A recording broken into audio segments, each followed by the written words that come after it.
Coming off a 1-1 draw yesterday in Portsmouth, England, we come to you now from Walsall, England, as we hit match number 2 of the 3 that the Lady Cougars will play on this 8-day tour of England as they get set to take on the Aston Villa Football Club. The ladies from Birmingham, England, just down the road. Here in Walsall, we're at Sheffield Academy as we get set for match number 2 for CSU. The Lady Cougars in the navy uniforms here in this one, and it'll be Aston Villa wearing the maroon and the light blue with the white shorts as they get set to have first possession. They'll work right to left as you look at it as we get underway here in game number 2. Stephen Williams here with you on Cougar Sports TV alongside Lady Cougar assistant coach Mary Manson, the acting head coach last night as the Lady Cougars picked up the 1-1 draw against the Portsmouth Football Club. The Lady Cougars starting like this. Maylin Parsons gets the start in goal. It's Larice, Davis, Sauer, and Heidemann along the back defensive line that's getting tested right away as the ladies from Aston Villa work the ball near the offensive box. It's Rolling, Belay, and Jacque in the midfield, and then Miller, Hellett, and Chelsea Pearson, who scored the only CSU goal, that play up as the forwards for CSU in the starting lineup. A bit of a different look for the 11 tonight for CSU in the starting lineup. Ball into the box for the Villa ladies.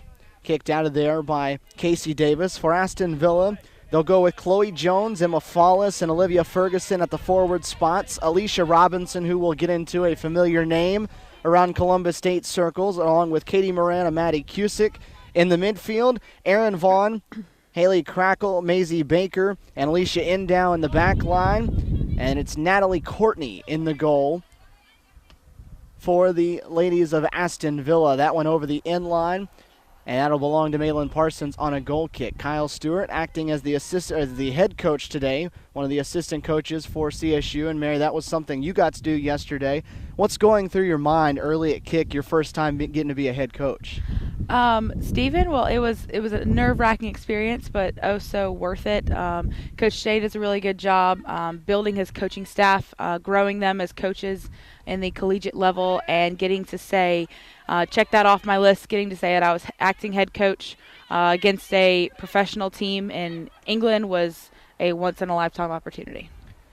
These ladies of Aston Villa getting set to start their season in the Super League 2 here in the professional realm, in the English Professional League, as they drive it towards that end line. That one will be deflected off of Casey Davis on the end and over. So it'll go for a corner coming up from the right side. So far, Aston Villa, the one that's controlled possession here in the early stages. Over in the corner, Chloe Jones, a 25-year-old that's played around the professional leagues in England, getting set to swing one in with the left foot. Striking it towards the center, got all the way through everybody, and it goes off the backside and it goes into a goal kick. Set pieces, something that Columbus State has struggled with at times, and we talked about that in yesterday's ball game with head coach Jay Entlick. A mindset in his mind that this team lacks a little bit as far as going to get the ball. That time you saw it go right through everybody as Parsons will spray this one near the sideline in front of the Lady Cougar bench. Blakely Heidemann, the last one to touch it. A few onlookers here at Sheffield Academy in Walsall. Of course, yesterday they had the surprise visit from the Heidemann family that made the trip over here. Blakely's parents getting an opportunity to surprise their daughter prior to kickoff, as CSU has it for one of the first few times. Here early on its side of the offensive field, this is Larice up from the back line. It'll come up for a throw. You watched last night's and coached in it. How different was the English style versus what you see in America? Very fast. That's 2 words that I can say for any team we play across the pond. It's very fast. They are very technically sound. Their touch is almost perfect compared to ours. We're a little more athletic than them, I believe, but technically sound. These girls are a lot older than us for sure. Our average age is about 19, and theirs is 25. So they have age on us and experience on the pitch, but I think our athletic ability and our chemistry on the field will hopefully bring us up to the top. Aston Villa, a well-known name in English soccer, as CSU was called for the offsides, closing in on its 18. But a very familiar name across English soccer. They will get started with their Super League 2 coming up next Wednesday. I believe they said they have Chelsea for the opening game of theirs. It is a bunch, though, that ranges in age. They have some on their roster as young as 17. They have others that go as high as 28 or 29 years old. So there are some older players that have played double-digit years of professional football and club football here in England.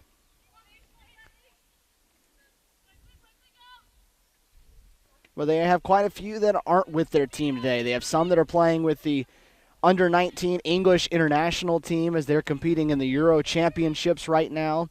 They have a couple that have been injured, and they have a couple bodies that they're saving as this one got into the box for Robinson and had it knocked away from her.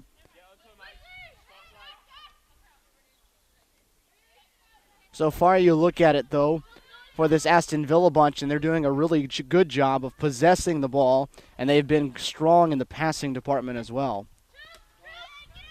Pearson got around the defender and on the move on the right side. Go on, Chelsea.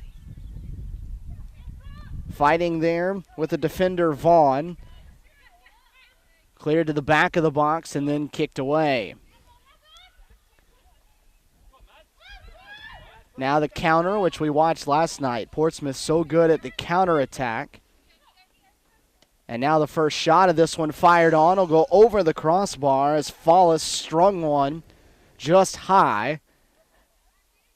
Parsons gave a go at it, but it's over the crossbar.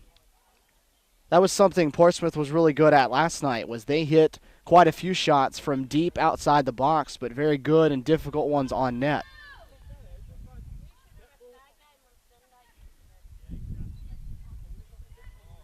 This is the second of three that the Lady Cougars will play on this English tour, as that one goes out over the line for a goal kick coming up. They will have a couple of days to tour around London on Thursday and Friday.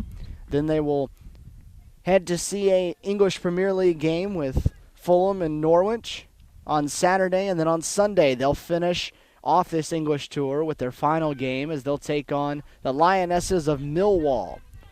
That'll be the third and last game. So the second of the three, as this one's played back to Courtney, the goalkeeper.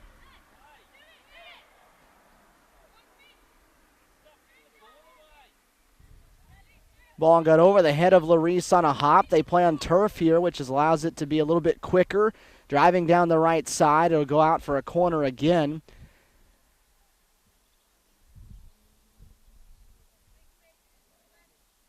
As the Villa ladies will head to the far side, it'll be Jones again that'll walk over there to that corner. And again, it'll set up one of those precarious positions for the Lady Cougars where they've got to work off a set piece. Jones again with the left foot, drives one towards the center. Touched by Sauer. Robinson, though, keeps it in play. Pearson doing a nice job coming over from her forward spot to keep that one alive, but it goes over the sideline for a throw.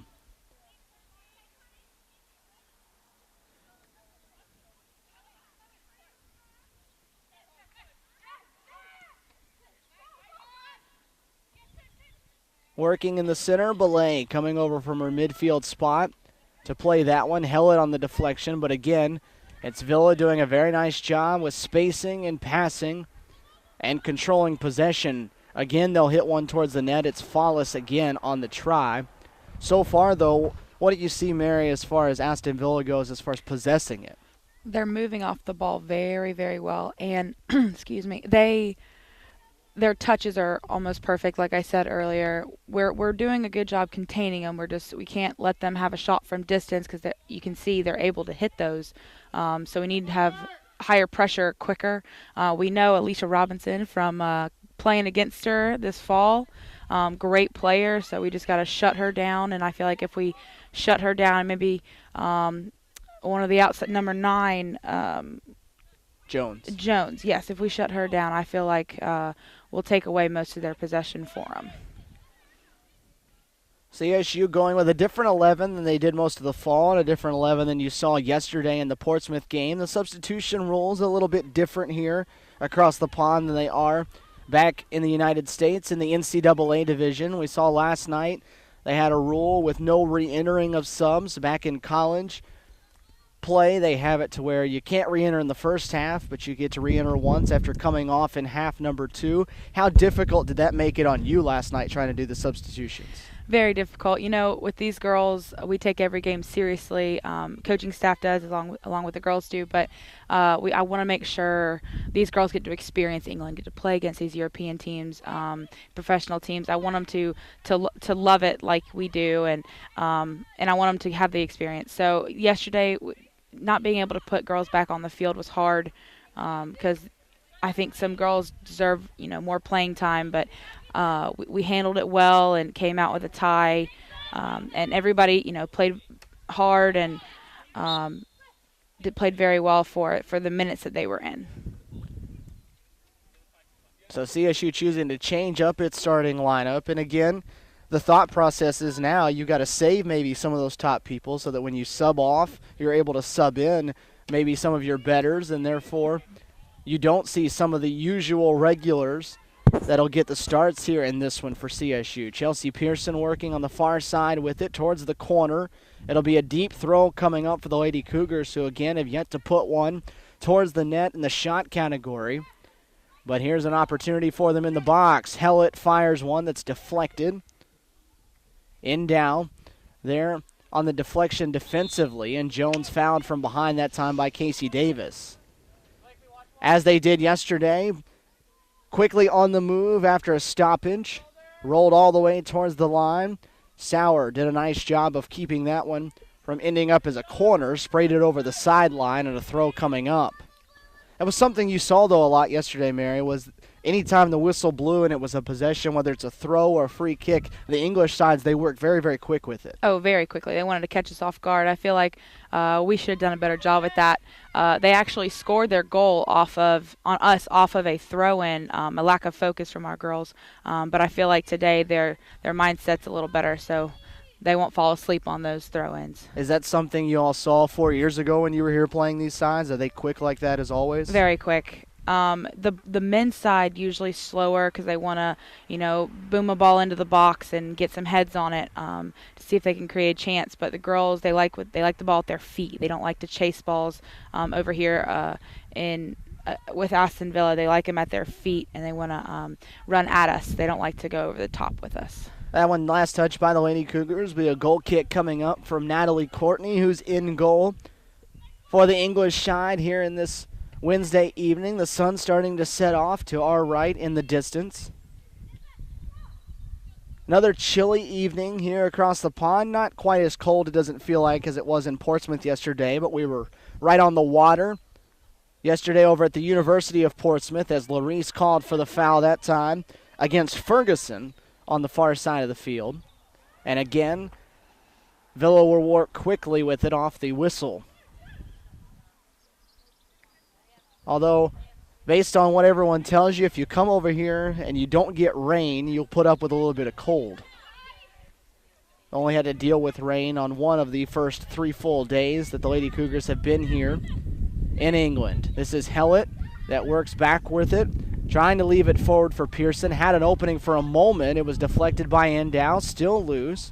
Pearson trying to run it down, and this one will go over the corner, and it will be a corner kick coming up for CSU. Hopefully we can capitalize on this. Take us through what you expect to see here with them trying to put this one from the side. What's the mentality for Ashley Miller, who goes over to take it? Give us a good ball. Give us a quality ball so we can find Hellett's head and Chelsea's head, Shelby, Courtney. All of our best headers are in the box right now, so I'm really excited to see what's about to happen. This is Ashley Miller that's set to hit one in from the near side. Swung into the middle. It does get a head on it. It's kicked out of there by the back line. Crackle, the defender who was there on the back line to kick that one away. So executed well on the first corner. That was cleared off the line, so right where it's supposed to be, but that defender was perfect positioning. So CSU able to get a first shot on goal. No save for the goalie, but a team save there. Still working with possession, a little bit better controlling in here for the Lady Cougars than the first couple minutes of this one.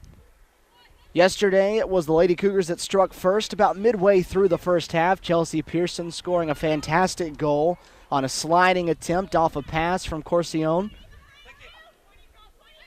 CSU with the takeaway, and then the offsides flag put up after Rolling picked up the turnover. It was Miller that was too far out in front to give it back. Went into the halftime break yesterday at 1, and then it seemed like really Portsmouth kind of kicked things into high gear in that second half and turned into a different team and came out and tied that one up. It did. They came out underestimating us, I feel like, in the first half, and then when we went up on them, they came out second half a completely different team. And we came out hard too, but they had more intensity than we did, and they let the goal in, but we held them after that. So.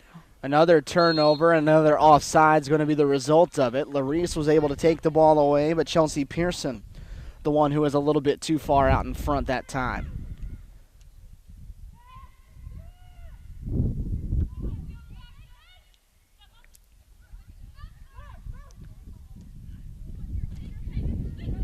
Aston Villa mentioning prior to the game that they had just played somebody from stateside.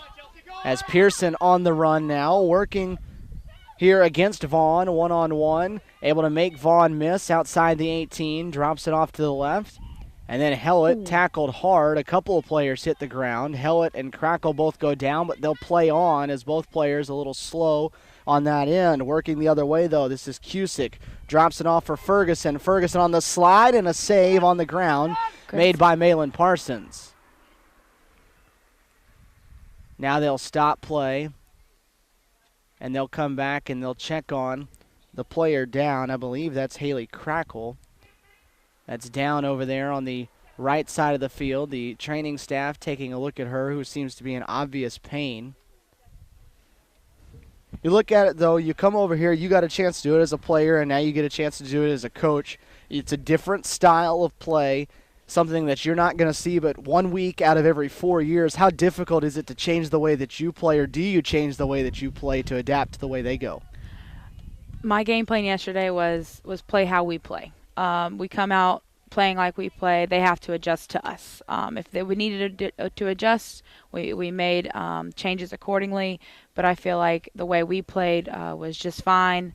But over here, it's definitely different. The girls they got themselves pumped up. You know, I did my best to get them pumped up. But at the end of the day, it's the girls that have the heart to get themselves pumped up before these games. And, you know, you're in England. I've never been more pumped playing in England 4 years ago, and now I was super pumped yesterday coaching in England, and I just feel like these girls had the same mentality yesterday, and they do this, you know, this afternoon. So I hope that it plays out. And I hope this girl is okay. She seems to be in serious pain. Yeah, they're checking on one of the legs of Crackle, who is down defensively, and Aston Villa, not one with a ton of bodies with it here in Walsall this evening. A lot of people on the roster, but as we mentioned, they have several that are playing overseas in another country in the Euro Championships. They have some that are just not with them as they're saving them for next week's start to the Super League. And so there were only, I believe, 3 subs listed on the roster that we were given prior to the game. Joe Hunt, the first-team head coach for Aston Villa, giving some instructions to his girls over on the sideline. He'll have to put a new one out there on the turf. They play on this turf surface over here. That's something that we don't see back in any of the Southeast region teams. How different does it change the gameplay or the game speed maybe? Very fast. The girls, the word that I stressed yesterday was texture. Every ball that was played over the top or to our players' feet has to be textured. If you on grass, it's got more resistance and you can play harder soccer balls. But for the turf, you push it and it flies. So definitely texture of the ball. These girls, the Aston Villa, are used to playing on turf, so they have a slight advantage. And we were able to get on Harris County High School's turf one day, and that helped us. But I feel like these girls definitely have an advantage. But we're adapting well, and we're handling it. Just definitely have to keep those passes textured. And this turf here today is a lot seems more matted down than yesterday's was. Yesterday seemed to be very, very fresh turf that wasn't all the way laid down yet, so that may have helped slow it up a little bit. Yep. But today, this stuff's matted down and very, very fast. Very, very fast. So they're going to help Crackle off over the sideline. They put one of those braces or support casts on that left leg, so hopefully she's okay, as they'll check on her over there on the sideline and get her a look. Leanne Bryant will be one that comes on in place there in the back line of that starting lineup. So Bryant will step into the back line. It looks like it'll be CSU's possession in the goal for Malin Parsons as we get back to play here early in the first half of this second game here on Cougar Sports TV for the Lady Cougars. The 1-1 draw with Portsmouth on Tuesday night. Millwall coming up on Sunday as Jackie Hellett now on the run. Working just at the outside of the box on the right. Drops it off for Pearson, who will spray one into the center. Deflected up into the air and still alive, but played away and cleared to safety by Villa.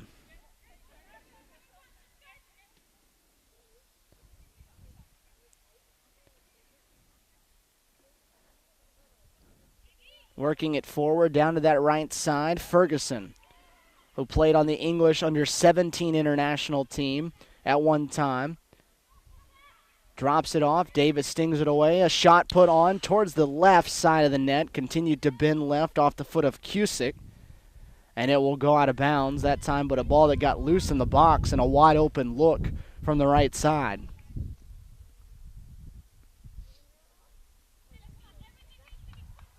Both sides with a shot on goal. Malin Parsons making a save earlier on the ground near the right corner of the net. And then a save made on a header by a defender for Aston Villa off a shot from a corner kick of CSU. Jackway leading it forward. Nobody for CSU, though, able to get to it before Endow does, who will drop it back to the goalie and let Courtney play it. One of the things we saw from Portsmouth yesterday they were very good at was the counterattack. They're so fast in transition and the turnover that you make one bad pass and they get off on the run. They'll capitalize on you, that's for sure. These girls are taught if the opponent makes a bad pass, you capitalize and punish them for it. That's for sure. This one put into the box. Heidemann trying to play with it. Fallis the one offensively working against her right there towards the end line. Heidemann, good defensively, one-on-one there. Finally gets some help. Able to get the ball out of the box as they'll reset it back up top. Deflected by Belay. Pushed forward. And this one, though, on the turf has no chance of slowing down, way too far out in front. We seem to be playing it over the top a lot and having our workhorse Chelsea and Jackie Hellett running for them, but I feel like that might not be working. So we definitely need to find our feet more and see if we can get more bodies forward as quick as they are getting theirs forward, and we'll definitely have an interesting game on our hands. And this is something that they're not really used to doing. The Lady Cougars aren't playing on the back-to-back days. You know, you don't do that in conference play. You don't do that really in tournament play. You play every other day or every 2 or 3 days. So it's a fatigue factor maybe that sets in after some of these played big minutes last night as Parsons snatches that one out of the air. I hope their legs can handle it. I hope their legs can handle it. We did a cool down yesterday after the game, got some sleep in them last night, and we're definitely going to – I'm glad the subbing – we were allowed to sub as much as we can today because we're going to definitely need a lot of bodies and a lot of legs today. And on top of that, the girls, of course, doing some sightseeing while they're here in England, so spent some time today walking around over at Warwick Castle. That's where they spent the afternoon, a couple hours there, sightseeing. Oh, it was so cool. Such a good experience. Definitely brightened up these girls' days, and they've never seen anything like it. So it definitely was a lot of fun for the girls. They really enjoyed themselves, and we could catch up an hour of sleep on our way to the game from the bus ride, or excuse me, the coach ride they call it over here, the coach ride. And see if they can rejuvenate themselves, get some food in them. But they seem to enjoy themselves, taking pictures, and this castle was a lot of fun for the girls. Of course, they get set to see Kensington Palace tomorrow. All of them are super excited about the opportunity to do that as Hellett tries to track that one down right in front of the Villa bench. Unable to do so, though, and it goes out for a throw. But Kensington Palace and other spots in London on the list tomorrow. Then they'll be back in London to see more on Friday as CSU able to take one away on a turnover. Pearson will hit one with the left foot. A little out wide, but you get an opportunity like that. It's always good to try to just put one at the net.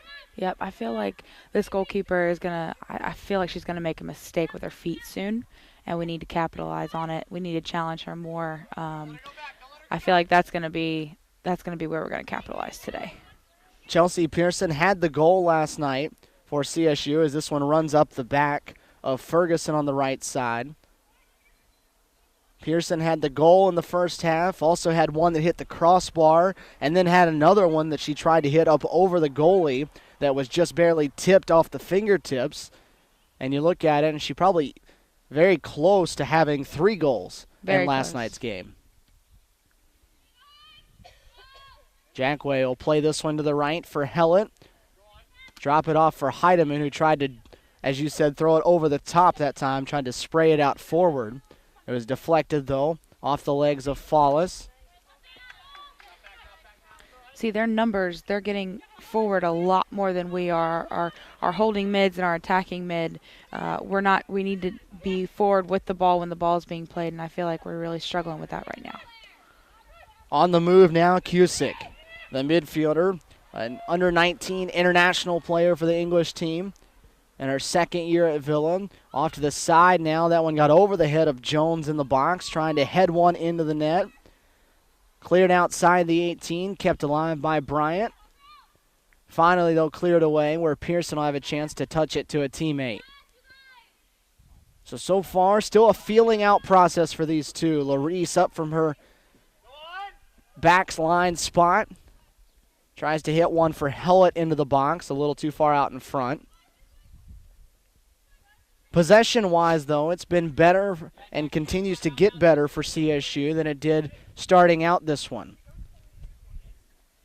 No resistance here as Vaughn dribbles it down the entire length of the left side. Works it back towards the center now. And going to be called for a foul, I believe, Belay. Called for the foul as Vaughn was knocked over onto the turf. And so here's a dangerous spot. About 30 yards, 28 yards or so out, a little bit off center to the left. And again, one of those spots where, especially in the fall, this Lady Cougar bunch struggled with off these set pieces. Jackway and Belay will build a 2-person wall. Vaughn will be the one that hits it. It's towards the net, it's high, and it's over the bar. That one went over the bar and off the field of play, so they'll have to launch one in from the Villa bench. There's not much area around the perimeter of this field here. There's about 5 paces or so on the side with the benches. No benches, though. The ladies sitting on the ground. Very nice facility, though. It is. Very nice facility. Very new here at Sheffield Academy. Very accommodating folks that are going to pick up dinner for us later. Able to get the English version of Gatorade for us. So taking care of the Lady Cougars here, and it's not even their team that's playing. So very accommodating folks, as we found everyone to be so far here across the pond. CSU defending now, but in the offensive zone. This one hit all the way across the field, changing the direction and changing the flow of things. Baker on the right, or rather on the left side with it. Played into the center. Belay coming to step in and take it away, but it got away from her.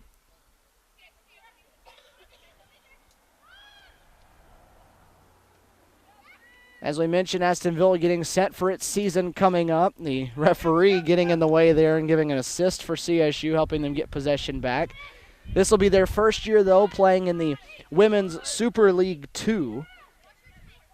Was speaking with the head coach, Joe Hunt, prior to the game and saying the competition level and nothing really changes for them. All that's going to change is the season in which they play.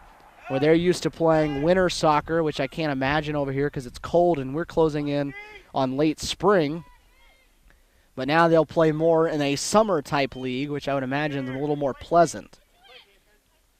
This temperature here, is it good for soccer, or is it still a little on the chilly side? Honestly, 43, I learned this the other day by one of the players telling me, 43 degrees is where the temperature that the body best performs at. So apparently, these girls love the cold weather over here. Our Columbus natives, it's hotter than in Hades, and so over there in Columbus, and we're definitely not used to this cold. We're used to running in heat, and so running in cold definitely hard on the lungs and hard to get used to in a matter of hours. It is chilly, but as we mentioned, again, you'll trade the cold for the dryness, and the sun has been out today. Clouds mingling in every once in a while, but right now the sun's setting off and we'll be playing under the lights before it's all said and done. CSU getting set for its first subs to come in as Villa works in on the left side now. This is Ferguson being defended by Heidemann, and Heidemann again, who played well last night. A strong play, and now Hellett able to get around the defender. Hellett forward, it gets through everybody. Pearson with it in the box with the right foot, it's blocked. Courtney able to step in and with the foot block that one, but a fantastic chance. Great chance by Chelsea. Great ball by Jackie Hellett. Courtney was getting in there for the rebound, and Chelsea just got to tuck that away to the side, but great chance by Chelsea and Hellett combining out there. A corner kick coming up. They'll play it, though, to the short side for Larice. Drop it back to Ashley Miller in the corner. It'll give her a chance to hit it into the middle. It's loose there. Jackway got a foot on it. Cleared away, though, over to the far side of the field. Flicked on with the head by Jackway again that time. Again, you see them pretty good with the head inside the box. You mentioned 4 or 5 of them that are strong in that department. I did. Definitely Hellett, Chelsea, Jackway, and Shelby are definitely our stronger headers of the ball. And here's a counterattack right here. Rolling, trying to play it forward there. Miller the only one, but a little bit of a late read for her to go get to it. Got to get numbers forward, Stephen. Got to get numbers forward.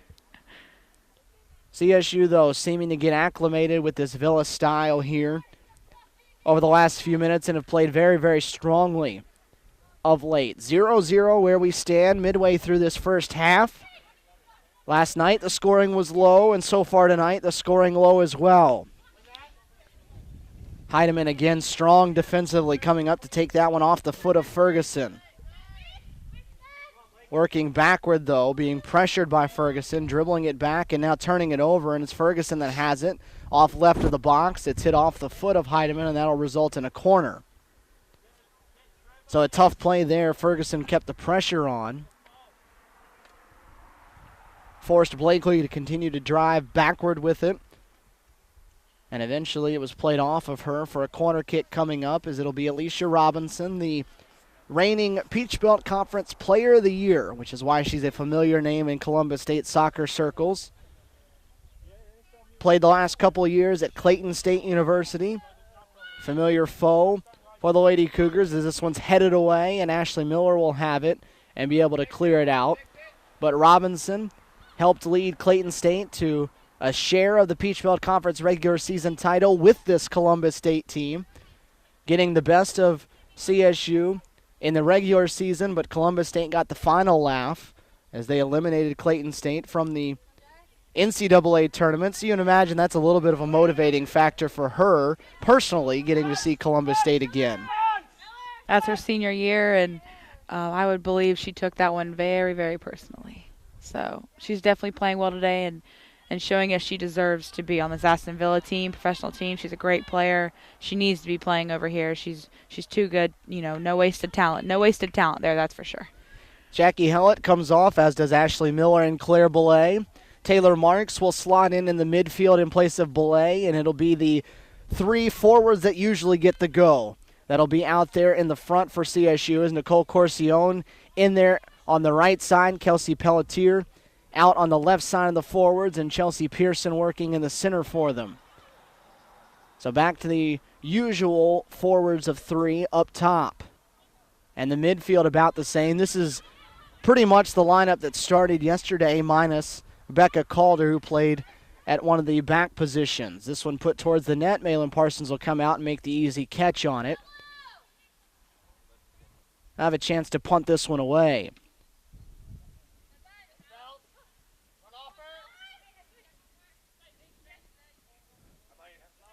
And now we'll play it back. So far, you like what you see, the way they're going with it? I think so. The subs were good subs, smart subs, and we're putting more pressure on that goalkeeper that I feel like we're going to get past her sooner or later. We're getting our numbers forward. Our Blakely, our outside back, Blakely Heidemann is coming forward. Andy's getting forward. Definitely liking these numbers getting forward for sure.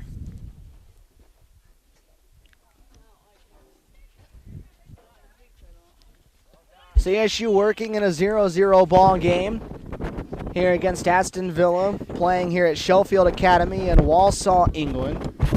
Second of the 3 matches that they've played, and Jackie Hellett with us up here now. All right, take us through the early stages of this one. What did you think of the way that you all have started? We started pretty well. I think we underestimated how well their possession was. They came out pretty fast, and we were kind of on our heels, but I think we picked it up, towards the middle of the game, and we've had our opportunities, and so have they, and I think it's a pretty good game so far. Where are they providing challenges for you all? I think that their midfielders are getting the ball a lot more than we are, and playing out wide, catching us, on their right flank. Annie will pinch in, and they'll send them a through ball, good switch point attack. So I think the switching is what's getting us. You seem quite out of breath here in this one. This is the second game for you in 2 days. What does that feel like? Club soccer. No, it's not bad. We prepared pretty well for this experience, and the weather really helps us out. We've been playing in 80-degree heat, so this is nice. It's not too bad outside. You like this temperature out here? Oh yeah, absolutely. It's not as cold as last night was, and not as windy, so I'm much for it. And the field is shorter than last night as well, and I like that as well. Here's an opportunity for Villa. They work it down the right side. Parsons on the slide will come and take that one off the foot of Fallis. You look at it now offensively as they try to attack, or whether as you all try to attack Aston Villa, where are spots maybe that they will give you an opening or a hole that you all can try to take advantage of? Their defense is pushing up pretty high, so I think the chip ball over the top is what's getting us opportunities. We have Chelsea, who's pretty fast, and I think she's faster than their defense, so we're trying to find her, on the outside and switching it over the top. All right, Jackie, well, we'll let you walk on back down there, catch your breath a little bit, and hopefully see you back in the second half down there. All righty, sounds good. Thank you. Jackie Hellett with us after she started the ball game, subbing out now, so we will hopefully have more of that coming for you over the course of the game.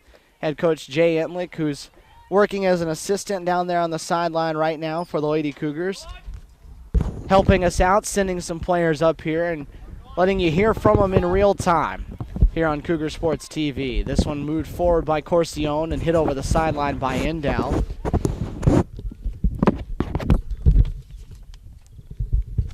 So CSU will have the throw coming up from over on the far sideline. The Reese will do it. You heard her say, though, the weather, she does like it. Fair enough. Maybe she's one of those exceptions that it's 43 degrees out here. It's not so fun for you and I right now. No, standing up here with this wind, can't feel my fingers. But these girls running around, they should be just fine. And I agree with Hellett when she said that finding Chelsea up top, I can understand their defense staying high, chipping it over the top, but maybe not every time. So mixing up a little bit, finding our feet and chipping it over the top would be more effective. But we are doing a very good job getting forward, and we are breaking them down a lot more than we did at the beginning of the game. Good defensive stop that time by Casey Davis, turning the back on it and taking the deflection, keeping it alive for CSU. The chances have been there for both sides early, but neither side has been able to put one into the back of the net just yet. Corcione with it, fresh off the side. Went down rather awkwardly at that one after Endow was there to defend her. Nicole a little slow, getting back up to her feet. Trying to jog that one off over there, able to stay on though. Heidemann stepping in front of that pass, takes it from the near sideline. The touch a little hard, and that one just about coming up here to us. I wasn't prepared for that one. You're the goalie. I couldn't have saved you. I'm too far away. You're the goalie. You're the one we got to rely on. That was coming pretty quick. All this expensive camera equipment. Sorry. It was going down with me. Endow on the header there. Able to be kept in play by Ferguson on the sideline, working right in front of the Aston Villa bench. CSU, another good defensive play, and again, it was Blakely Heidemann that was on it. As we get another illegal throw call. The same thing that they called last night. We got to talk about this, Steven. Saying that they've got to throw it up and not down. Yes. They're very picky on throw-ins over here. You have to go, obviously, behind your head all the way, feet down. But they do not like it when you throw it straight down into the ground. They want you to throw it out to a player, and they're very, very picky about it. I'm pretty sure we got called on it like 6 times last night, and that's our first one of the afternoon. It was one of those that kept drawing the ire of Jay Entlick, who was on the broadcast last night. Good. I thought it would too. I don't know if you could have heard me on the other side of the field, but I definitely was challenging on my side as well. The touch off of Heidemann's body there will wind up in the net underneath us. This field set up for the 6-a-side leagues that they have playing across the field. So they have 3 of those set up here, and the little grids drawn for them. Jackway in the center trying to leave it for Pelletier. Endow able to get in the way of that and play it back to the goalie. This one started with Aston Villa well in control right off the opening kick. Very much in control of total possession. They were passing it well. They were spacing it well, and CSU seemed to be on its heels. Since then, though, they've made the adjustment. They've seen how they're being played against. And it's been a very even match since that point. Both sides getting opportunities. Both goalies making some nice saves and some shots that have missed the net.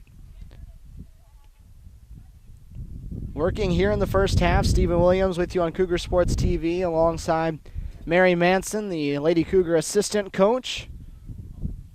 Parsons comes over to keep that one in play on a through ball going for the net.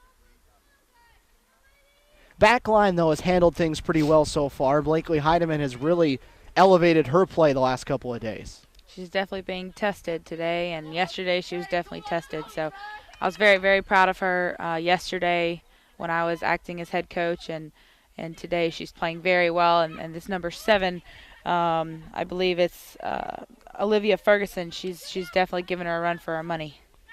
So yeah, she's getting it off the deflection right there in front of its own bench. Taylor Marks moving it forward, and again the offsides flag put up. That's 4 or 5 times tonight so far. CSU's been just maybe a foot or 2 out in front, and it'll stop play for them. You didn't have the 10 times that happened last night either. It happened a lot. I don't think the referees like us over here. They definitely didn't help us last night. Or they're doing just wonderful today, but we'll see. Is there a reason for the offsides? Are they a step too quick, or the pass is a step too late? What is it, do you see? I feel like it's the run is too early. They're definitely the ball is just, we need to be able to get it off our foot a second sooner, and we're right there. So hold the run 1 more second, get the ball off your foot earlier 1 more second. So Pearson in that foot race here with Baker trying to get to it, and Chelsea with great speed unable to keep that one in play. And again, you saw the effect of the turf there as that one rolled very, very quickly, scooted across this turf. This turf here, just like the kind that they have stateside, the synthetic grass style with the rubber pellets underneath it. Very, very similar to everything that you see turf-wise nowadays over in the United States, although CSU doesn't really play anyone that plays on turf. Nobody inside the Peach Belt, nobody inside the Southeast region. It's more of a northern thing of where the weather isn't quite as pleasant, as Corcione can't keep that one inbounds over on the far side of the field. Once again, turf. Any other day at John Walden Soccer Complex, that ball's staying in.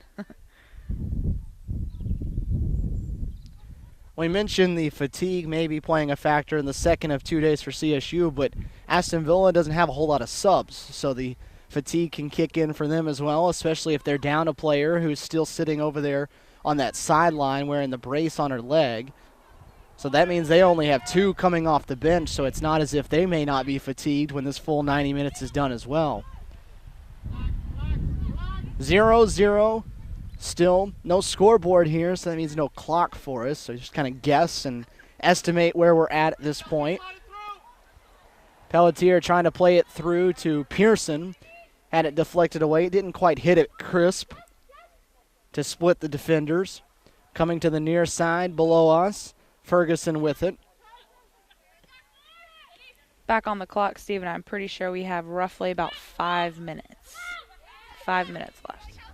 Pearson taken down as the double team was there.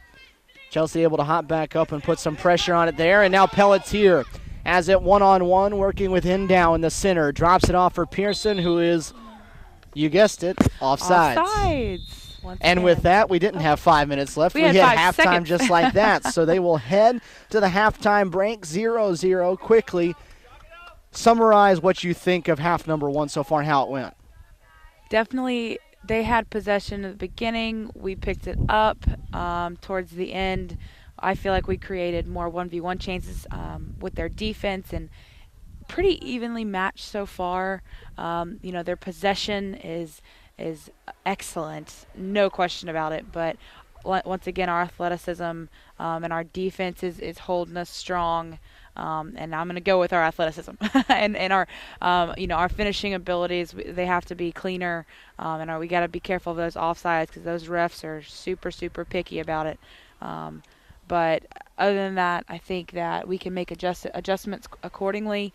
The sub stepped on, the level, rose, and it was a good transition into the second half, a good positive note into the second half. And obviously not getting scored on, not scoring, yes, but not getting scored on is not digging yourself out of a hole is huge for these girls. So that's how we'll take it to the halftime break. 0-0 after 45 minutes here in Walsall, England. CSU and Aston Villa tied at half.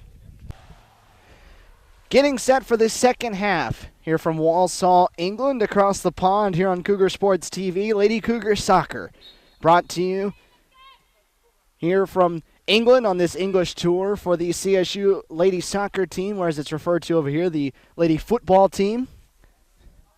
The Lady Cougars and Aston Villa, the matchup here in the second of the 3 games that they're going to play over this 8-day tour. 0-0 where it stands as we get set to get rolling here in the second half. CSU in the all-navy uniforms. And we'll talk about those uniforms a little bit later on and the people that made those possible over here on this trip. Aston Villa wearing the maroon and light blue jerseys with the white shorts here on their training ground here at the Sheffield Community Academy in Walsall, just outside of Birmingham, where Aston Villa is based. Going to spend some time speaking with some players here over the course of this second 45 minutes, try to bring you a little bit of a different perspective than we have normally available to you in a normal broadcast. Shea Wilby, who's in to start this second half for CSU, plays that one towards the box, and then it's sprayed away by the goalkeeper, Courtney. Shea Wilby out there to start this half for CSU. Becca Calder also getting the start. Other than that, they're as they were closing out that first half.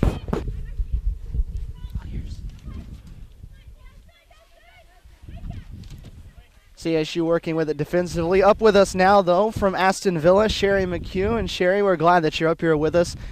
Tell us a little bit about what it's like having an American side come over here and the opportunity. Maybe you don't get to play tonight, but for your club to play. Yeah, it's brilliant.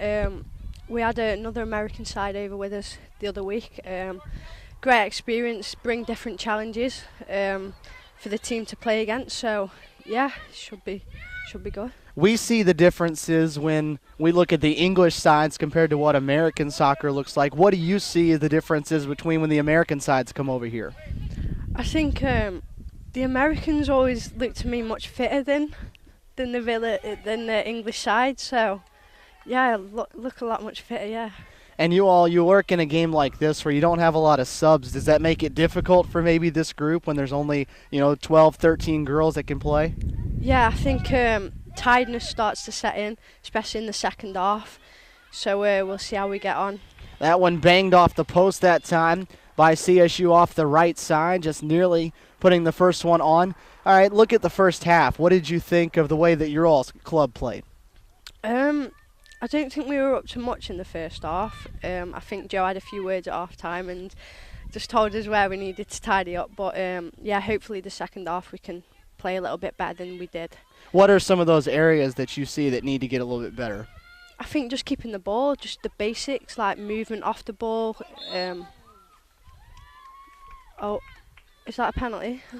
Right at the outside of the 18. I think they're going to say it's going to come just outside of the box. So it'll be a scoring chance for Columbus State here, just outside the 18. Kelsey Pelletier, the one that was taken down, as she tries to stretch out a little bit.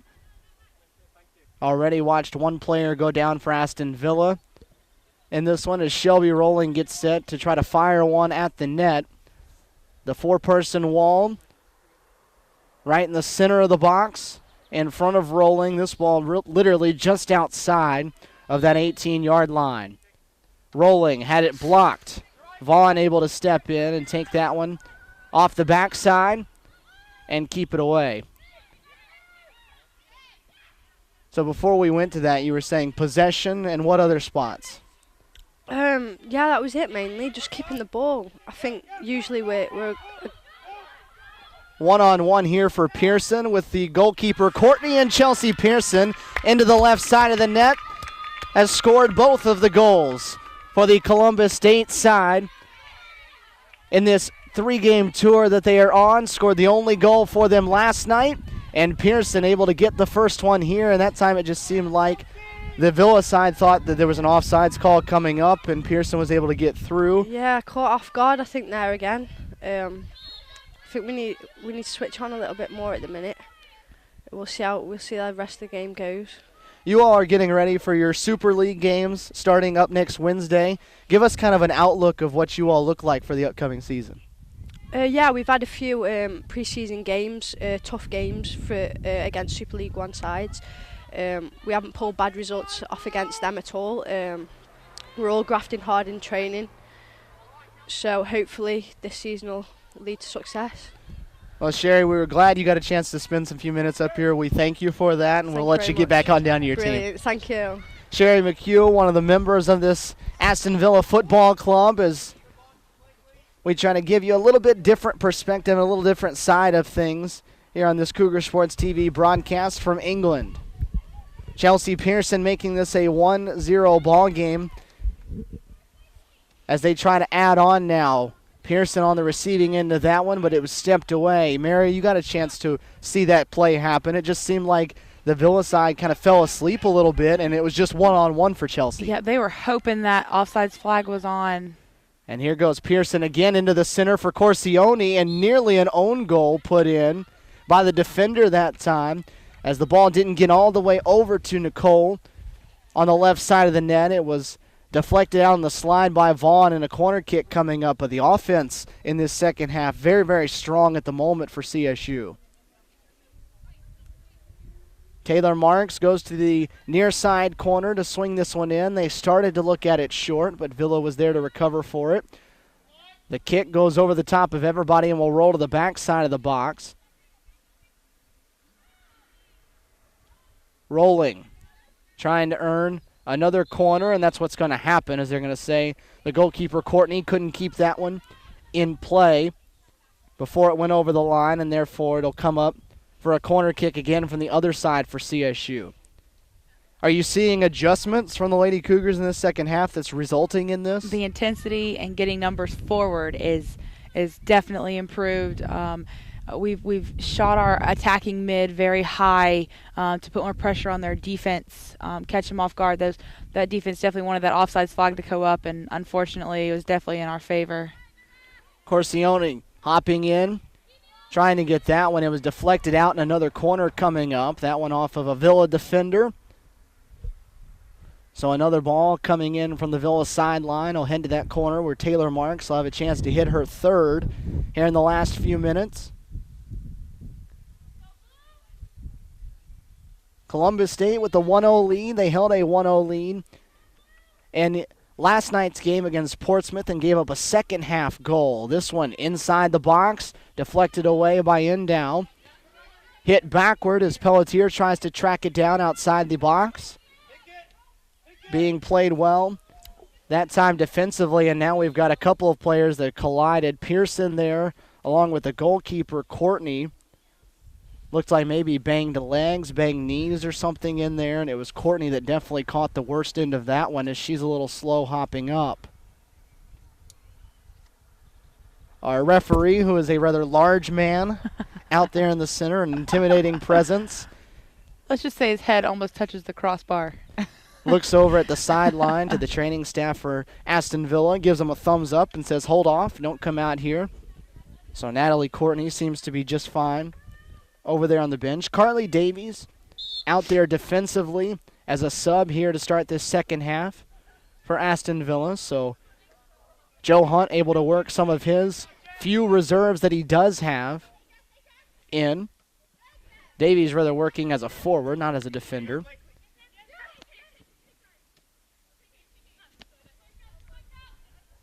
Aston Villa trying to tie this match up now. CSU on the board first. It took a while to get to that point, but the Lady Cougars have the lead, trying to pick up the first victory of this tour. They felt like they had a chance at one last night, but ended up taking the draw. Pelletier unable to control it on the touch, and then commits the foul against Robinson from behind in the center of the field, and Robinson now the one that's a little slow to get up. It's always difficult for these English sides, especially CSU. They're in the spring season. They're not in season, but these English sides, they're either, as Portsmouth was, in the middle of their playoffs, or you've got this Aston Villa club that's getting set for the regular season. So a game like this is difficult because you want to be competitive and you want to play well, but you can't afford to have anybody hurt going into the season that matters. Nope, for sure. And I really hope that she's not hurt. And And then equalized on the other side. The pass on the part of Fallis finds the foot of Beth Merrick, a substitute that's come on here in the second half. Buries it into the left side, and we're tied at 1. So it didn't take long for the two sides to each get on the board now. Merrick, a 18-year-old on this Aston Villa roster, played for the under-17 international team. Knots us up at 1 apiece now. And now it's just a matter of game on. Both sides have awoken, and now it's may the best team win. Who can fight harder longer? Both of us have seen the back of the net, so let's just see who can capitalize again. Mandy Janowitz came on for CSU. On the substitution there is Chelsea Pearson is going to get a chance to rest.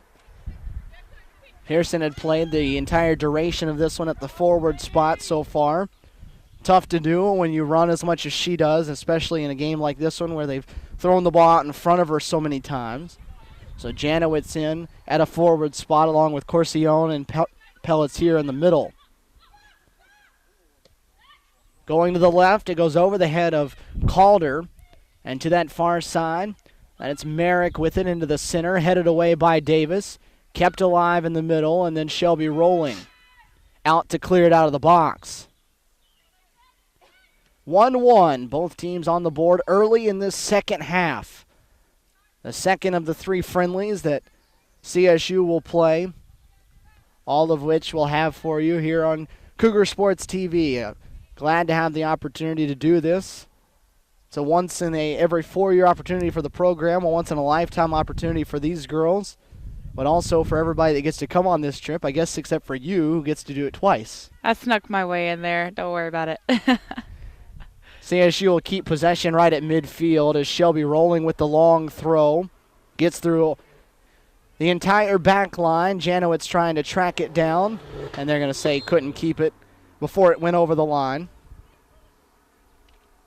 So a goal kick coming up for Courtney, who after going down a few minutes ago seems to be up and moving around just fine. Not sure there's another goalkeeper to sub in here for Aston Villa. The one that they had listed on the roster, Courtney, wasn't the one that's listed online for them. actually is listed as the assistant manager of this club, the one that's listed not with the team tonight, as they have a number of players, as we've talked about. They're either not in uniform or not with the club for a variety of reasons. Follis able to dribble around Heidemann, who's trying to track her down. Heidemann able to stop the initial attack. Still working now. Follis looking for somewhere to cross it to into the box. Has it right there on the sideline, and it's kicked away from behind. So the deep throw coming up. And again, wasting no time as they quickly get it to that point. The offsides flag put up as that time Cusick was well out in front. Spacing that time for one of the few times in this one, not very good on the Villa part. A bunch of people crowded into that corner. Sun has fully set now. Still a blue sky in the air, but the moon visible above us. The lights are on.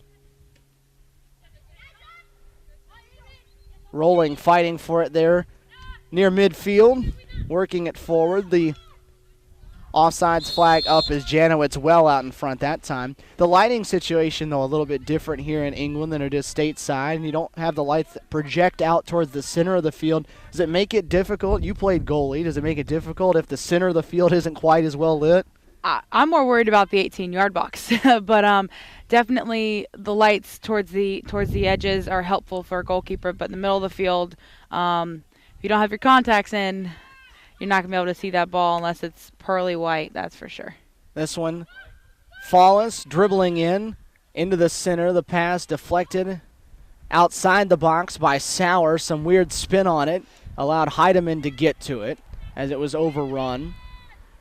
It's not quite dark in the sky just yet, so no problems to see at the moment. But last night, especially when it got dark, the ball that got up above the lights all of a sudden became very, very difficult to see.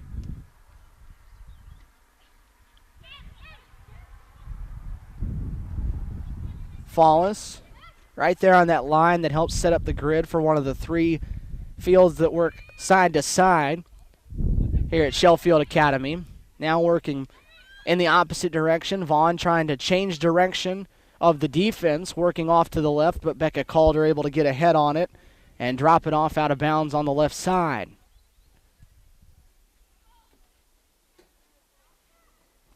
(1-1) where we stand. A goal by each side in the second half, but Villa threatening again here. Parsons coming out, will scoop that one up. A nice job of shielding it off. Taylor Marks helping defensively there to shield that one away. Bryant giving it a go on the far side of the field towards that box.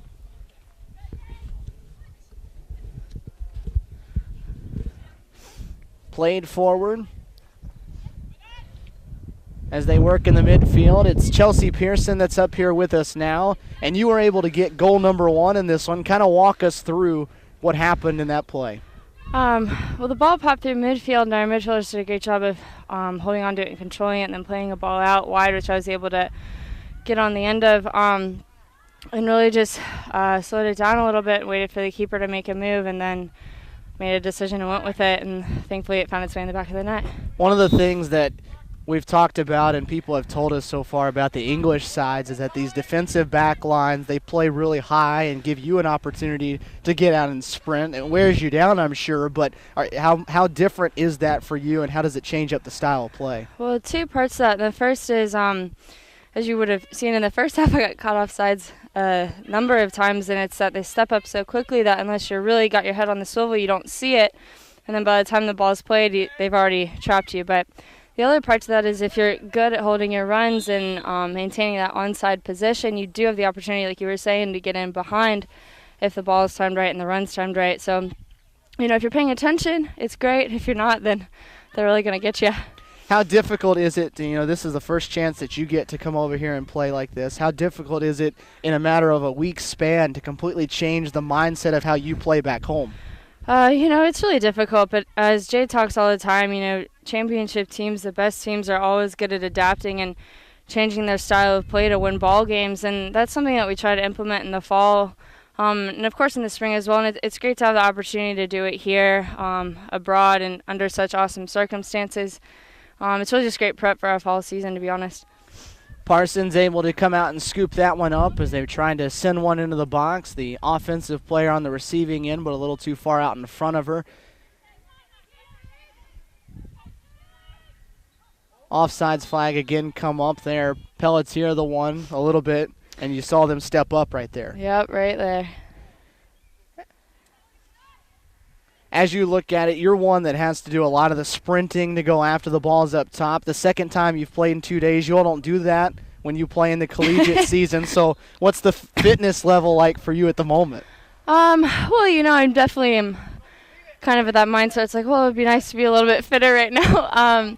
But it's great. It's great prep for us. It is really hard. I think the most we ever play is 2 games in 3 days, and so you do have that recovery day in the middle. And to be honest, I don't think I've played 2 games in a row like this since I was probably 15 years old, something like that. Oh my gosh! That one close. Shea will be there trying to help on the deflection, but Aston Villa able to keep it out.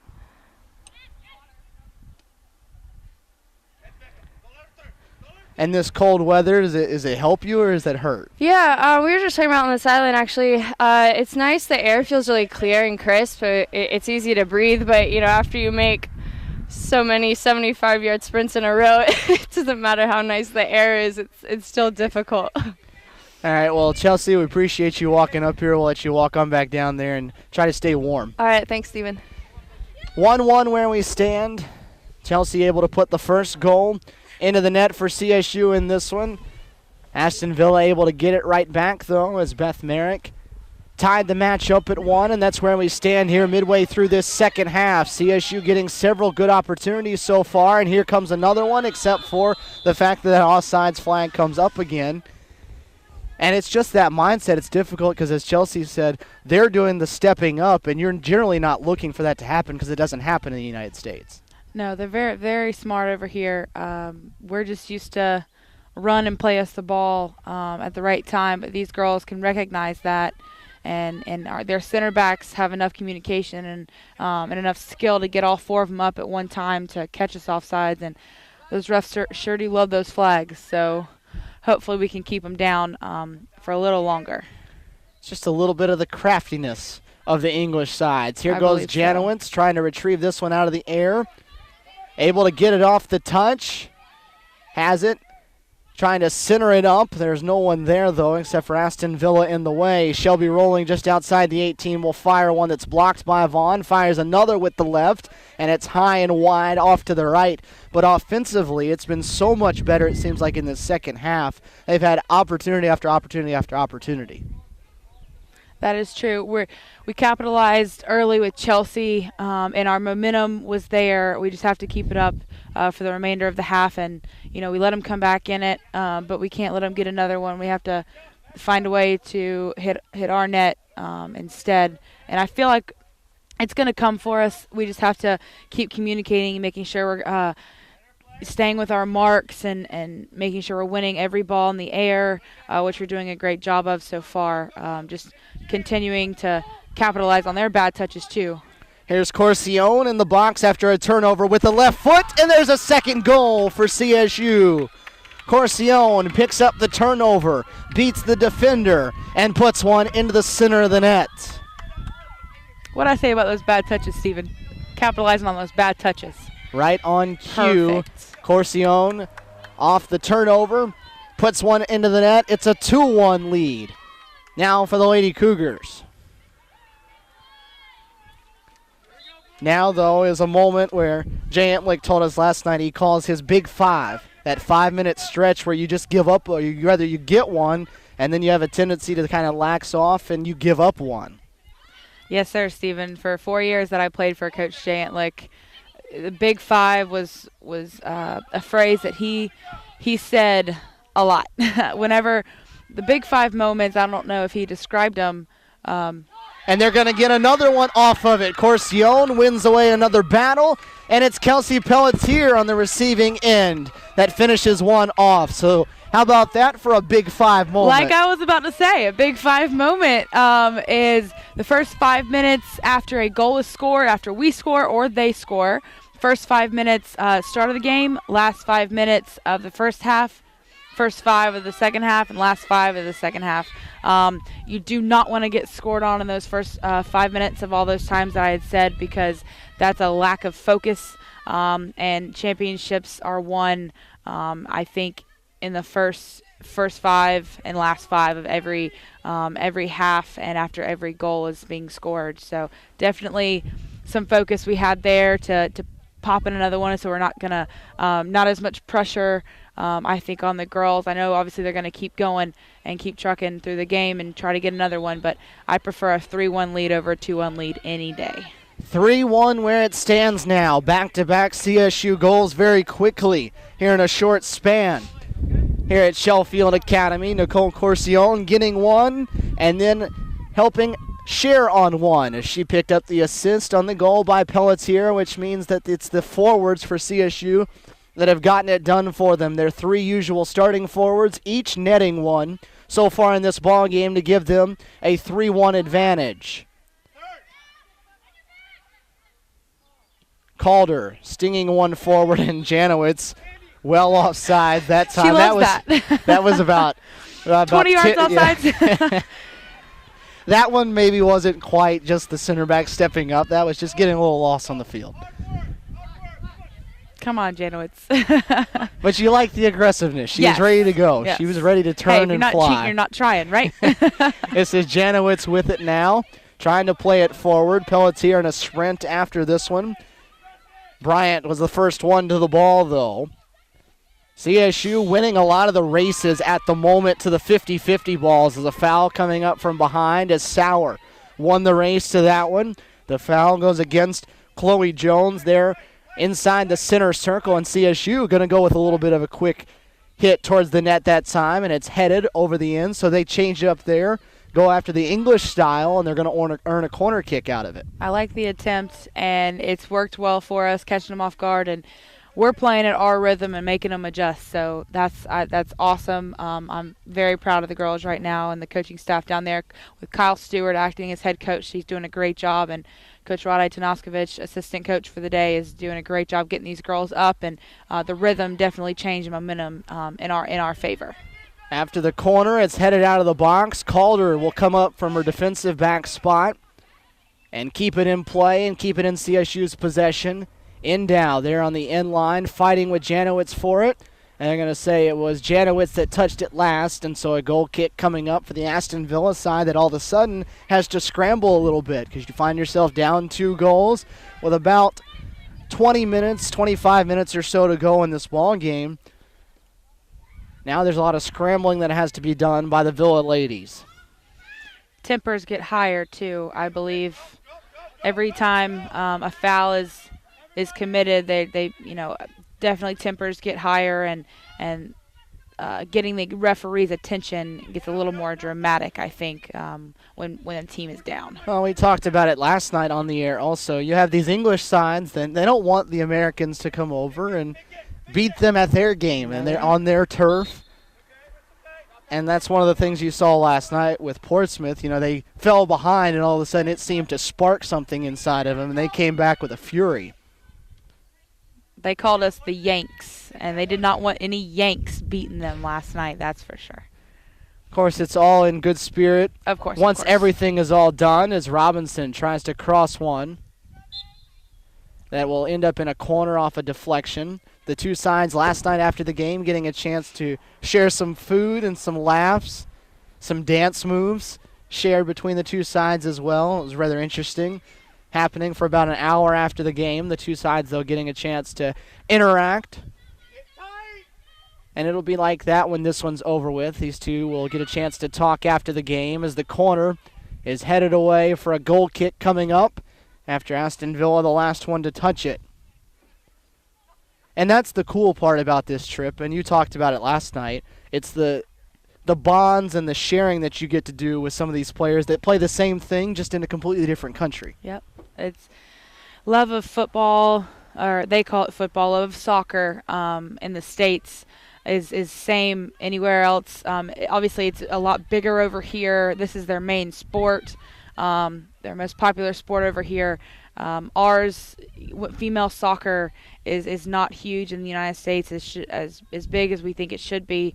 But these girls love it, and they're both aspiring soccer players that just want to play the game as long as they possibly can, and it's just so cool seeing, hearing their accents, they hearing ours, thinking we have weird accents, we think they have weird accents, and just the dance moves and just the friendships that you make over here are huge. You never know when you might run into one of them again, and so it's just really cool to have those friendships. I made them 4 years ago.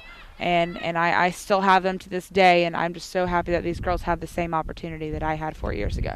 It's a special part of this Columbus State program. Once every 4 years they do it, but they can't do it without a little help from a lot of the people in the city of Columbus. You look across the jerseys that CSU is wearing, the Navy jerseys they have tonight. They say Kinetic Credit Union on them. Last night they had TSIS written across the front because those are two of the companies that have made this trip possible, as that one's over the sideline, and it'll be back in the hands of the ladies from Villa. But those are the people that have helped make this trip possible, because it was not cheap for these ladies each to come over here, and they've had a lot of help from a lot of the companies locally in Columbus making this trip possible, as the offsides flag up for another time against CSU.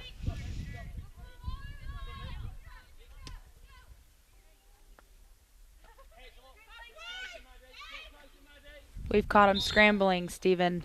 They remember when they take their free kicks, they don't like to play balls over the top and just hammer them in for them to try to win in the air. They like to play quick into their feet, and that time they didn't have any other options but to play over the top, and the result, we won the ball. CSU with a 3-1 edge, 3 second-half goals for the Lady Cougars, 1 for Aston Villa here as CSU looks for its first win in the 2 matches they've had, trying to improve to 1-0-1 here in this English tour.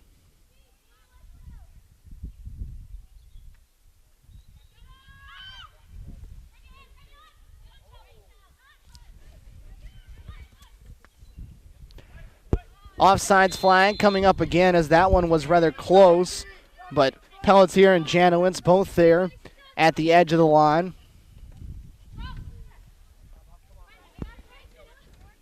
Working here midway or so, latter portion of the second half, 3-1. Columbus State on top of the Aston Villa Football Club as a couple of players collide again there. And it's the Aston Villa player who looks again to have received the worst end of things. A little bit slow getting up, but the training staff has come out to check on her. As we get a chance to take a break for a moment, we'll run through some of these people that made this trip possible. We talked about TSIS and Kinetic Credit Union.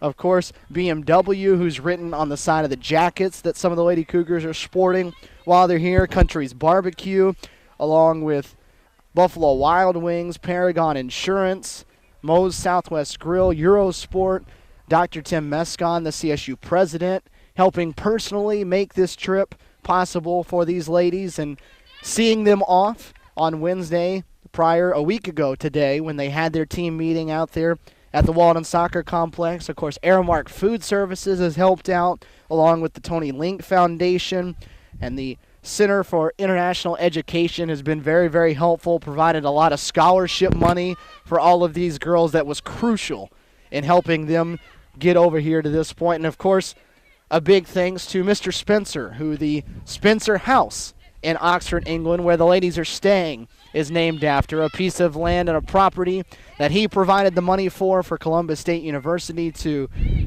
allow students to come study abroad. And every 4 years, they will house the Lady Cougars there in Oxford, and really a great setup for the ladies. Yes, it's tight quarters, but it's an opportunity for them to really get a chance to spend some quality time in a place where the majority of them have never been before, and create that lifetime experience that they'll think back on, 40, 50 years from now. I think the tight quarters in the house are pretty cool. Definitely bonding experience, and you become really tight with your teammates. And I wouldn't have traded, my own room, my own bed for the three people that I shared a twin bed with 4 years ago. I loved it, every minute of it, and these girls are really enjoying it, I think. Kara Barber, who is subbed on, takes the shot at the net that time. It's scooped up by Courtney, the goalkeeper. Tori Hood also out on the field subbing in as CSU has its reserve forwards out there at the moment. Pelletier, Pearson, and Corcione all off the field. The last two checking off after the last goal. So Tori Hood, Kara Barber, and Mandy Janowitz, the one playing up on the front line. The back line is stuck with the same five all night long as a foul goes against CSU, opening up an opportunity here. That one hit into the center and headed towards the net and just out wide off to the left. Parsons fully extended to go after it, but the shot was just a little bit wide off the head of Carly Davies.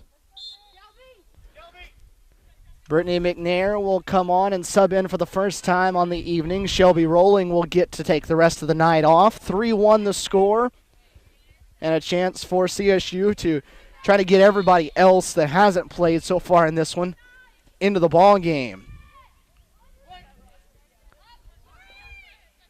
Goals by all three of the forwards. Chelsea Pearson, along with Corcione and Pelletier, have made this 3-1 as CSU again called for being offsides. That one, though, just by a matter of inches. Offsides in that spot. As we're going to get a stoppage of play coming up. And a sub coming on for Aston Villa. Maddie Cusick will come off. Olivia Ferguson, who didn't start the second half here for the ladies of Aston Villa, will head back out there and get some run late in this ball game. McNair taken down from behind, a couple of hands on the shoulders that time on the part of Merrick, who owns the only Aston Villa goal of the game. The foul called on the Aston Villa ladies, and now CSU will make a change in goal. Malin Parsons allowing just the one tonight, so she's allowed just one goal in nearly a game and a half of action so far. So the freshman, it's hard to call her that after how much experience she got in the fall, but still a freshman at Columbus State coming off the field, and it's Emily Leslie that gets a chance to get in goal for CSU. Leslie, a transfer. Didn't see action in the fall, but getting a chance here in the spring to get there into the net. Wilby forward, Barber tracking it, as was Tori Hood, the two of them crossing over the same paths.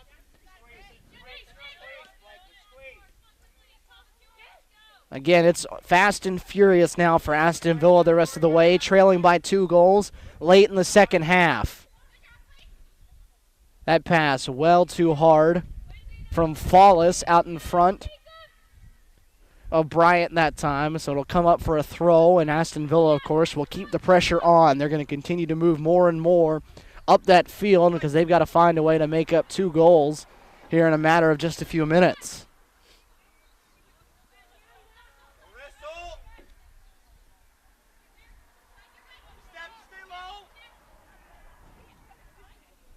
Davies being defended by Blakely Heidemann. Able to split the middle there with the pass, but Heidemann coming over to help out from behind. And CSU just making it tough now as they just about had a free run with it there. A nice job by Vaughn to deflect that one away. Otherwise, it would have been Carol Barber off to the races. The defense is doing a really good job, I think, containing their front runners and their forwards and attacking mids, and we're doing a really good job making sure we keep the ball forward and we're now in game management status, I believe. We got to hold our lead, so got to be very smart with all the decisions we make from here on out.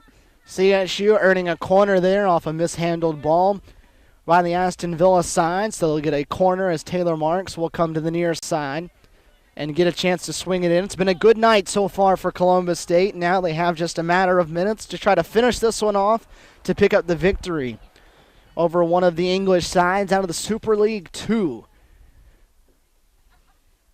Marks from the near side hits this one into the center of the box.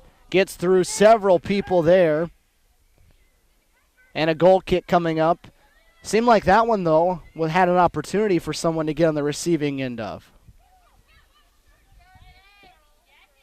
Just no one there able to step up and put anything on it towards the net. Torrey Hood attacking at the defender, Vaughn, able to get rid of it. And Aston Villa does great work with the ball on the ground. Not a whole lot in the air. The ball stays on the ground as Casey Davis will hit that one out over the side and allow Aston Villa to have a throw. And again, very, very quickly with it. A mishandled touch and a throw coming up that'll belong to Columbus State right in front of the Villa bench, and a sub coming on the part of Columbus State. Nikki Turnbull will come in up top for CSU as Mandy Janowitz will trot off to the sideline. And that was one of the things that was cool to see last night was Nikki, after 8 months out with the ACL tear, getting out there rather quickly. But as you see with a lot of players, she didn't look very hesitant going after anything last night. She went full force. She definitely missed that soccer ball. And now it's Turnbull that's on the sprint to go get this one. Indow wins the race to it, though, able to keep her away from it. It's difficult, though, because it becomes a mindset. It gets something that gets wrapped up in your head that you don't want to go through what you just spent the last 8, 9, 12 months rehabbing and going through. So you hesitate sometimes in playing just your normal way. Yeah, we're very proud of her. She jumps into practice full force, and she just misses this game so much. That was her second ACL tear, and so I feel like she knew what she had to do, and she came back even stronger. And she's got to get that speed under her, and maybe that WD-40 Coach Jay was talking about last night on that brace to help her get through these last couple minutes. The offsides flag coming up again. You take your pick of who was offsides that time. There was a couple of them. That's our favorite call, I believe. I think offsides is our favorite call. Hey, they've been attacking tonight, though, and they've picked up 3 goals out of it, though. So I think at the end of the night, they'll gladly accept the result of how this one's gone. The aggression, for sure. Look at the goalkeeper, Courtney, all the way out here near midfield to take this free kick. Shows you how much forward Aston Villa was trying to play everything at the moment. Heidemann able to clear that one away. A foul coming up, called by the side referee. On the line, CSU trying to finish this one off. A 3-1 edge. This was 0-0 at halftime. As we hit right around 5 minutes to go. And CSU, barring a collapse defensively, should be able to pick up a good result here. You know Aston Villa, though, isn't going to go away quietly. This is Ferguson with it, off to Follis, into the center. CSU with its back line all back there. 5 players defensively playing inside the 18. Heidemann takes it off the foot of Follis, trying to drive in, then bangs it off of Ferguson, and a goal kick coming up. At this point, with 5 minutes left in a 2-goal lead, it comes more now about playing just defense, and you let offense just kind of go away. Definitely defense wins championships, and at the end of the day, defense wins these kind of games where you're fighting to the end to hold your lead, and Aston Villa is doing everything they possibly can to get the ball forward and in play as quick as they possibly can, and they're doing a really good job of it. But you know, our back line is pretty darn strong, and I'll take them over I'll take my back four, CSU's back four over Aston Villa's front 3 any day. Barber with the touch, deflected, and it goes off of Bryant, off of her foot. So CSU will continue to let that clock just tick and tick and tick some more as they try to count it down to a victory here in match number 2 of this English tour. Hood trying to cross it, has it deflected, and Vaughn will just hit it down over the sideline to keep CSU from getting a corner opportunity, but the clock will continue to roll. Heidemann will get ready to rather give it off, and Torrey Hood will be the one that will toss it in as CSU holds on to a 3-1 lead at the moment. Wilby flicks one into the center. Endow fighting with Turnbull and able to shield off the Lady Cougar there in time for Courtney to pick it up. Now the chance for the counterattack, though. Flicked on by the head of Davies. They play it back to Follis. About 25 yards out, chipped into the center. And Casey Davis able to clear it from out in front of Ferguson inside the 18. CSU not only in this second half has had good opportunities, as here's another chance for them, but Torrey Hood couldn't get to it quick enough.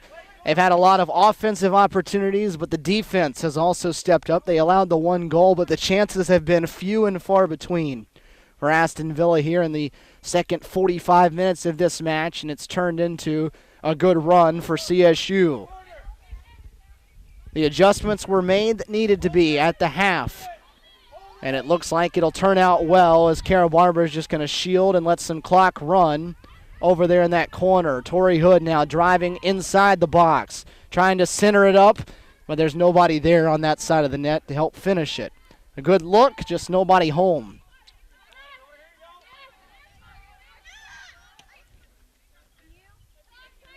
McNair will help get it back across midfield, but Vaughn now up from her center back position to drive it forward. Follis on the right side, nobody on the defensive side of midfield for Aston Villa at the moment as they play all 10 field players up on the offensive end. Wilby now trying to get a run at it. Jones will tackle it out of bounds out in front of Shea. But again, you can tell CSU is the bunch that's a little fresher now because these players, they didn't play the first half, so they have fresh legs for CSU up front. Hood winning the battle to the 50-50 ball. Turnbull able to step in. Again, it's fun to watch how quickly she's getting back acclimated out there. It doesn't look like she's been away for 8 months from soccer. Calder tackled. I'm going to say Becca was the last one to touch it. No time to rest, though. If you go down, you got to get up and sprint to the other end because Aston Villa is about to do the same thing.